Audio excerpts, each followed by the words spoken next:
आज लक्ष वेधून घेणाऱ्या 3 महत्त्वाच्या बातम्या।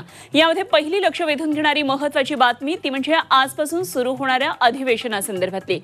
आजपासून अधिवेशनाला सुरुवात होतीये। अनेक मुद्द्यांवरून हे अधिवेशन वादळी ठरण्याची शक्यता आहे। धनंजय मुंडे, माणिकराव कोकाटे यांच्या राजीनाम्यासाठी विरोधक आक्रमक भूमिका घेण्याची शक्यता आहे। तर पुणे बलात्कार आणि रक्षा खडसे यांच्या मुलीची छेड काढल्याच्या मुद्द्यावरून विरोधक सरकारला घेरण्याच्या तयारीत आहेत। तर दुसरीकडे विरोधी पक्षनेतेपद मवियाला मिळण्याची शक्यता अधिक निर्माण झाली आहे। तर दुसरी लक्ष वेधून घेणारी बातमी ती म्हणजे धनंजय मुंडेंच्या राजीनाम्यासंदर्भातली।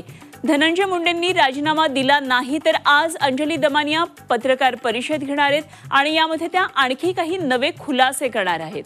त्यामुळे अंजली दमानिया यांच्या या पत्रकार परिषदेकडे लक्ष असेल। आणि तिसरी लक्ष वेधून घेणारी महत्त्वाची बातमी ती म्हणजे शिक्षक भरती संदर्भातली। राज्यातील शिक्षक भरतीचा मार्ग मोकळा झालाय। औरंगाबाद खंडपीठाच्या आदेशानंतर यादी जाहीर होणार आहे। पात्र उमेदवारांना लवकरच नियुक्ती पत्रही मिळणार आहेत।